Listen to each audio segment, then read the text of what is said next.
सो यहाँ पे अगर आप देखोगे तो ये मैंने लास्ट वीक ये ट्रेड मैंने आप सभी के साथ मैंने टेलीग्राम चैनल पे अपलोड भी किया हुआ है। This is euro CAD। यहाँ पे मैंने यहाँ पे कितने कौन से पॉइंट पे मैंने सेल किया है, कौन से पॉइंट पे एग्जिट किया है, यहाँ पे सब कुछ है। Okay, and this were the entries level. मैंने यहाँ पे अपडेट भी कर रहा था ये सारे ट्रेड्स को, कितने लॉट से मैंने एग्जीक्यूट किए एंड कौन से प्राइस पे एग्जीक्यूट किए, स्टॉप लॉस कहाँ पे लगाया है। सो सब कुछ मैं दे रहा हूँ लाइव आप सभी को, आप देख रहे हो। तो अभी नेक्स्ट वीक का क्या प्लानिंग होने वाला है, लाइक कौन से पेयर्स में ट्रेड करने वाला हूँ या फिर कौन से पेयर्स पे मैं इंटरेस्टेड हूँ नेक्स्ट वीक के लिए, लेट्स सी। यहाँ पे मैंने कल रात को जो सैटरडे था, सैटरडे रात के 1 या 2 बजे हो गए, ये सारे के सारे पेयर्स मैंने एनालाइज किए यहाँ पे एंड मुझे इंटरेस्टिंग लगा NZD CAD। अगर मैं मंथली टाइम फ्रेम पे देखता हूँ NZD CAD क्या दिख रहा है, market is continuously heading down side, अब नीचे जा रहा है। यहाँ पे मैं वीकली टाइम फ्रेम पे अगर मैं शिफ्ट करता हूँ तो यहाँ पे मुझे क्या दिख रहा है कि मार्केट ने रिसेंटली ये जो करंट लो था इसका, जो लास्ट सपोर्ट लेवल था, इसको इसने ब्रेक किया। ओके, यहाँ पे ब्रेक किया वीकली टाइम फ्रेम पे। डेली टाइम फ्रेम पे अगर मैं शिफ्ट करता हूँ तो ब्रेक करने के साथ साथ ये वापस से ऊपर गया, ठीक है, रीटेस्ट किया इस जोन को एंड वापस से नीचे आके दोबारा से इस लो को ब्रेक किया। Okay, this is daily time frame. तो मेरा क्या प्लान था कि मार्केट इस पॉइंट को रीटेस्ट करना पड़ेगा, ब्रेक करने के बाद इस जोन को लाइक ब्रेक किया, रीटेस्ट करके जब नीचे आएगा तब मैं यहाँ पे सेल करूँगा। लेकिन लास्ट वीक मार्केट ने ऐसा नहीं किया। मार्केट ने क्या किया, मार्केट ऊपर गया एंड इसी पॉइंट पे वो ट्रेड कर रहा था लास्ट वीक के लिए, तो मैंने इस ट्रेड को मैंने अवॉइड किया लास्ट वीक। तो इस वीक ये वापस से नीचे आ रहा है एंड इस लेवल के आसपास है। तो जैसे कि मैंने यहाँ पे दिखाया ये पोर्शन हो चुका है। ओके, अगर मार्केट इस लेवल को ब्रेक करता है, अगर इस लेवल को ब्रेक करता है एंड इस पॉइंट को अगर ये वापस से रीटेस्ट करता है, okay, so I will be interested in taking this trade. तो यहाँ पे अगर मैं डेली टाइम फ्रेम पे शिफ्ट करता हूँ तो मेरा जो व्यू है कि मार्केट एटलीस्ट इस लेवल तक तो आना ही चाहिए जो इसका लास्ट लो है। तो यहाँ तक अगर मैं देखूँ तो यहाँ पे मुझे 1:7 मिल रहा है, जो कि उतना खास रिसीवर रेशो नहीं है, लेकिन मैं उतना टाइप स्टॉप लॉस, यहाँ पे स्टॉप लॉस अगर मार्केट इस लेवल को ब्रेक करके नीचे, then definitely this level will be the stop loss, this है। तो यहाँ पे हमें 1:2 मिल रहा है भाई। ओके, 1:2 यहाँ पे हमें मिल रहा है। एंड अगर डेली टाइम फ्रेम पे मैं शिफ्ट करता हूँ, अगर ये जो लेवल आप देख रहे हो ये कौन सा लेवल है, यहाँ पे भी हमें एक लेवल दिख रहा है। ओके, इस पॉइंट से भी मार्केट ने यहाँ पे हैवी बाइंग आया था, लेकिन इस पॉइंट से जो बाइंग आया था एंड नेक्स्ट जो इस पॉइंट से जो बाइंग आया है वो उतना स्ट्रॉन्ग नहीं है। लाइक ये जो बुलिश मोमेंटम आया है एंड ये सेम पॉइंट से जो बुलिश मोमेंटम आया है वो थोड़ा वीक है।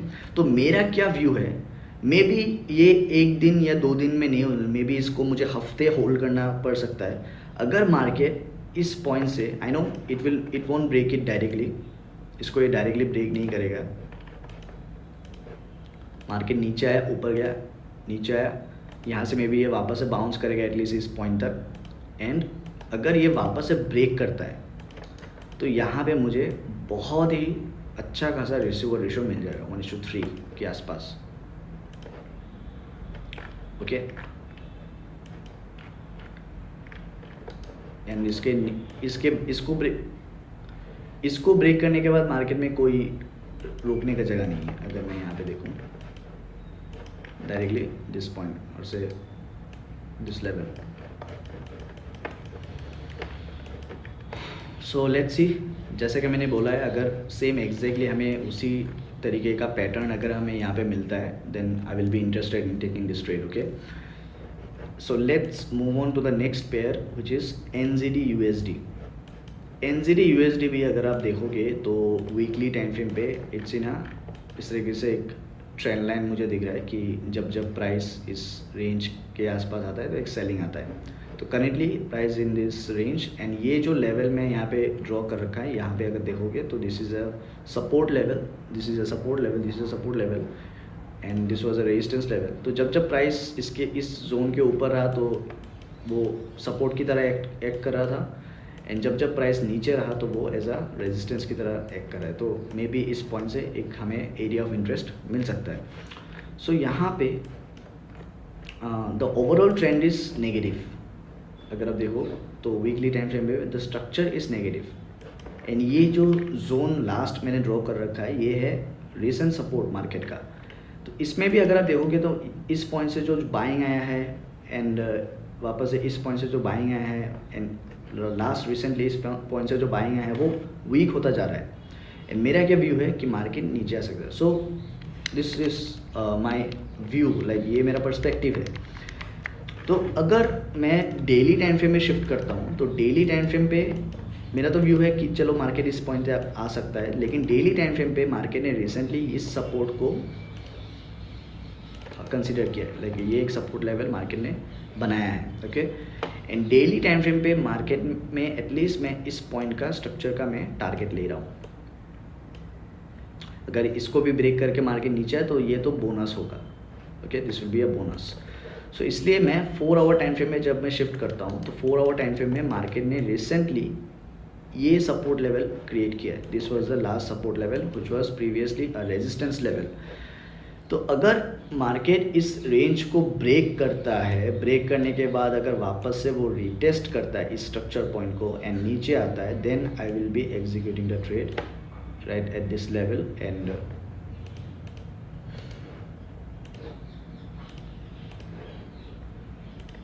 right at this level, and I will be targeting this level. This is my view, and यहाँ पे हमें easily 1:3 का टारगेट मिल रहा है।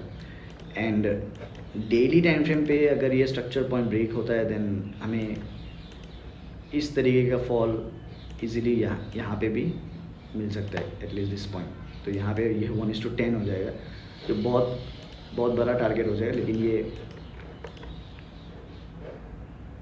इतना इम्पॉसिबल मुझे नहीं लेना है। मुझे इतना था कि मैं सेटिस्फाइड हूँ 1:3, okay. So this are the 2 trades I am interested. तो MT5 अगर मैं यहाँ पे दिखाऊँ तो ये लास्ट ट्रेड है जो मैंने यहाँ पे इनिशिएट किया है, यहाँ पे आप देख सकते हो। तो अभी तक मैंने इस अकाउंट पे अगर मैं हिस्ट्री पे जाऊँ तो मैंने सिर्फ इसी पेयर पे ट्रेड लिया है पूरे हफ्ते के लिए, यूरो CAD अगर आप देखोगे। एंड मल्टीपल टाइम्स मैंने यहाँ पे ऑर्डर एग्जीक्यूट किया है, जैसे कि आप यहाँ पे देख सकते हो, यहाँ पे ऑर्डर एग्जीक्यूट है, यहाँ पे काफ़ी बार ऑर्डर एग्जीक्यूट हुआ है। मैं सब कुछ यहाँ पे मैंने वीडियो पे बताया हुआ है। सो ये सारे के सारे ट्रेड्स पे मैंने यहाँ पे टाइमिंग देख सकते हो कितने प्राइस पे लिया है। तो ये पूरे हफ्ते का मैंने एक ही ट्रेड लिया है बस, ओके। एंड नेक्स्ट वीक पे मैं सेम करूँगा, मैं 1 या 2 मैक्स में ट्रेड लूँगा पूरे हफ्ते के लिए। सो लेट्स सी क्या होता है, I will update you, okay. Hello guys, so अभी सुबह के 10:44 अभी टाइम हुआ है। सो कल जो मैंने पेयर्स आपके साथ मैंने डिस्कस किया था, जैसे NZD CAD, यहाँ पे हमें 4 आवर टाइम फ्रेम पे कंफर्मेशन मिल रहा है। सो मैं यहाँ पे इस पे मैं ट्रेड लेने वाला हूँ, क्योंकि जैसे कि हमने डिस्कस किया था वैसे ही हमें यहाँ पे पैटर्न शो हो रहा है। नेक्स्ट जो ट्रेड मैं वो लिस्ट कर रहा हूँ वो है NZD USD, वो भी एग्जैक्टली वैसा ही पैटर्न फॉलो कर रहा है, but I am waiting for this break and retest, कि स्ट्रक्चर पॉइंट पर एक बार ये रीटेस्ट करे, देन आई एम इंटरेस्टेड। मैं एक पे मैं ट्रेड लेने वाला हूँ। पे दोनों स्क्रीनों पे मैं ये NZD CAD and NZD USD को मैं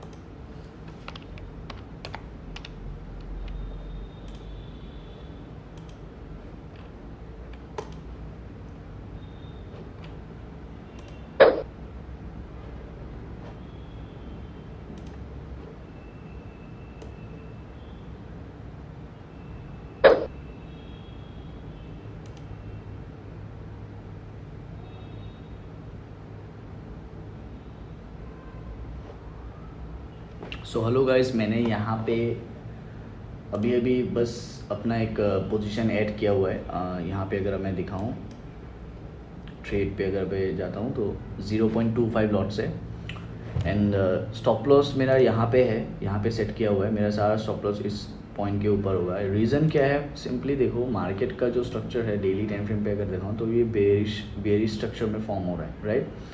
and this is the resistance level, ये एक सपोर्ट था, ये एक रेजिस्टेंस था, तो ये एक इम्पॉर्टेंट लेवल है। तो इस लेवल के आसपास ही मेरा स्टॉप लॉस है कि अभी मार्केट ने इस पॉइंट को अभी रिटेस्ट करके आया है, इस रेंज को अभी वापस से प्राइस ने इस पॉइंट से रिजेक्शन लिया है। तो अभी इस पॉइंट का ऊपर, इस पॉइंट के ऊपर मार्केट नहीं जाना चाहिए। अगर वो जाता है then we have to consider it as a stop loss. तो मैं जानता हूँ कि ये मेरा एंट्री मैंने यहाँ पे, और ये मैंने यहाँ पे कम पोजीशन क्यों लिया है 0.25, क्योंकि मेरा जो रिस्क होता है पर ट्रेड वो कम से कम 70 USD के आसपास होता है, 60 to 70 USD। बट मैंने यहाँ पे हाफ क्वांटिटी का रिस्क लिया। क्यों? क्योंकि मेरा व्यू है कि मार्केट यहाँ से नहीं भी गिर सकता, ये थोड़ा सा ऊपर जा सकता है, क्योंकि ये एशिया सेशन है। एंड जिस मोमेंटम से मार्केट ने अभी ये सेलिंग कैंडल एग्रेसिवली बनाया है 1 आवर टाइम फ्रेम पे, उस मोमेंटम से मुझे ये भी लगता है कि मार्केट इसको ब्रेक भी कर सकता है, ब्रेक करके मे बी यहाँ से वो पुल बैक ले सकता है। सो मैं अपना सेकेंड क्वांटिटी जो है वो एक कंफर्मेशन के बाद में ऐड करूँगा, ना कि अभी। ओके, तो ये एक टेस्ट क्वांटिटी मैंने डाला हुआ है कि ये चलो अगर मार्केट नीचे चला भी जाता है तो हमें यहाँ पे थोड़ा बहुत प्रॉफिट्स होगा, लेकिन अगर नहीं भी जाता है तो हम उतना भी लॉस नहीं करेंगे। Okay, so that's it guys, let's see क्या होता है, I will update you. Okay, so NZD USD पे मैंने अभी एक पोजीशन लिया है वापस से 15 मिनट के टाइम फ्रेम पे, अगर 5 मिनट या फिर 1 मिनट के टाइम फ्रेम में अगर जाऊँ कि ये रेजिस्टेंस लेवल है, इसी रेजिस्टेंस के आसपास ये सेलिंग ट्रेड लिया गया है। सेम क्वांटिटी मैंने लिया है। यहाँ पे रिस्क, यहाँ पे अगर स्टॉप लॉस देखोगे तो 29 USD का है, so which is normal. And 15 minute के टाइम फ्रेम पे अगर मैं जाऊँ तो यहाँ पे ये रेजिस्टेंस जब ले रहा है मार्केट, यहाँ से मैंने एक सेल ट्रेड लिया है। तो मेरे ख्याल से मार्केट यहाँ से एक पुल बैक ले सकता है। सो लेट्स सी, अगर जाता है then we will add quantity, और एल्स अगर ये इसको भी ब्रेक करके ऊपर जाता है then we will take the stop loss. So let's see क्या होता है इस पोजीशन पे। एंड ये दोनों के दोनों ट्रेड्स मैंने टेलीग्राम पे मैंने दे रखे हैं। सो लेट्स सी क्या होता है। Okay, I will update you. Hello guys, तो कैसा लगा? एग्जैक्टली मार्केट ने वैसा ही किया जैसे कि मैंने एक्सपेक्टेशन किया था। ये रहा NSD कैट, मार्केट एग्जैक्टली उसी पॉइंट से नीचे आ रहा है। एंड यहाँ पे अगर मैं NSD USD को दिखाऊं तो सेम उसी ने भी ऐसे। एंड ये यहाँ पे मेरा दोनों ट्रेड चल रहा है एंड दोनों पे मुझे वापस से 135 USD का प्रॉफिट चल रहा है। एंड मैं अभी फ्लो में मैं इसी पॉइंट पे मैं एग्ज़िट करने वाला हूँ। सो लेट्स सी, अगर मार्केट यहाँ पे थोड़ा और हमें मोमेंटम देता है then I will exit it. तो मैं धीरे धीरे करके अपना पोजीशंस में बुक करने की कोशिश करता हूँ। एक एक लॉट में निकाल देता हूँ। यहाँ से निकाला, दूसरा,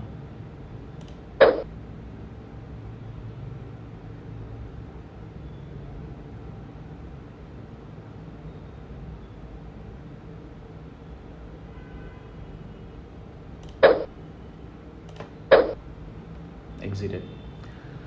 दोनों पोजीशन मैंने यहाँ पे एग्जिट कर दिया जस्ट बिकॉज कि मुझे मेरा जो एक्सपेक्टेशन, क्योंकि मैंने 2 ट्रेड ले रखा था एंड दोनों में मेरा जो एक्सपेक्टेशन था या फिर मेरा जो प्रेडिक्शन था वो एग्जैक्टली करेक्ट हुआ। यहाँ पे मेरा सेलिंग हुआ है एंड ये मेरा टारगेट था। यहाँ पे देख लो कितना स्ट्रॉन्ग बाइंग आया है इस पॉइंट से, तो इसलिए मैंने इसी पॉइंट पे एग्जिट करने का सोचा है।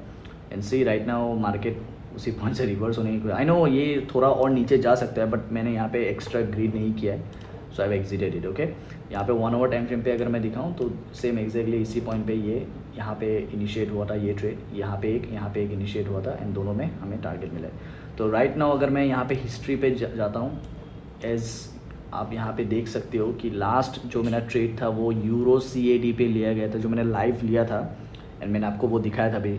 सो यूरो CAD पे लास्ट ट्रेड लिया था, उसके बाद मैंने कोई ट्रेड नहीं लिया। This is the second trade and जो मैंने आपके साथ लाइव लिया, एक है NZD CAD जो मैंने यहाँ पे बुक किया है आपके सामने, एंड दूसरा इस NZD USD यहाँ पे मैंने बुक किया. सो राइट नाउ अगर प्रॉफिट की बात करें तो this is the profit. So this is the trades and that's it guys. So I hope आपको मज़ा आया होगा, आपको देखने को मिला होगा कि किस तरीके से मैंने लाइव एनालाइज किया. लाइव मैंने ये सारे के सारे ट्रेड्स आपके साथ मैंने डिस्कस भी किया था. यहाँ पे मैं अगर आपको दिखाऊँ NZD USD, this was my first pair for the week and वहाँ पे मैंने ट्रेड इनिशिएट किया. तो यहाँ पे मैंने प्रॉफिट बुक कर लिया. सो